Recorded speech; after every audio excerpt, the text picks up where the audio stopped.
यदि free will नहीं है तो जो क्रिमिनल है, जो उसने क्राइम किया है, तो उसमें उसकी गलती तो है ही नहीं ना, वो तो फ्रीडम ऑफ विल की गलती है। बिल्कुल, उसको फ्रीडम है ही नहीं तो उसको सजा क्यों है?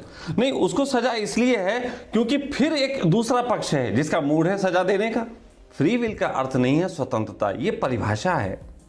फ्री विल तो अलग बात हो गई। इसको मैं बड़ा अच्छा जवाब देता हूं कि एक बार मैं ओशो का एक कैंप ले रहा था, और ये कई वर्ष पुरानी बात है, शायद लगभग 2009 के आसपास की। तो मैं जिस जगह ले रहा था वो आर्य समाज मंदिर का प्रांगण था। तो वहाँ रात के वक्त कुछ बच्चे जो थे वो हू हल्ला करने लगे, शिविर में आए हुए हरियाणा के थे।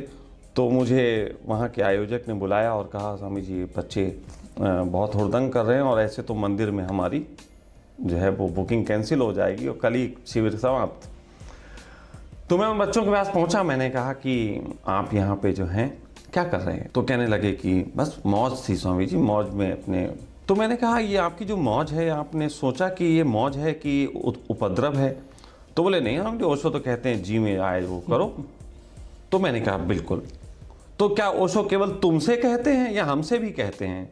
बिल्कुल सही बात है। तो उन्होंने कहा आपसे भी कहते हैं। तो मैंने कहा ओशो इस समय हमसे कह रहे हैं कि इस समय तुम पे लठ बजाया जाए। तो वो चुप हो गए। मैंने कहा कि देखो, स्वतंत्रता एक तरफा नहीं हो सकती। एक व्यक्ति हत्या करने के लिए स्वतंत्र हो सकता है, लेकिन फिर उसके परिणाम में दूसरा व्यक्ति अपने को डिफेंस करने के लिए भी तो स्वतंत्र है, और उसके डिफेंस के तहत वो तय करता है कि इस व्यक्ति को भाई पकड़ के जेल में डालो। बिल्कुल सही बात है। और इसलिए जेल दी जाएगी क्योंकि स्वतंत्रता दोनों तरफ।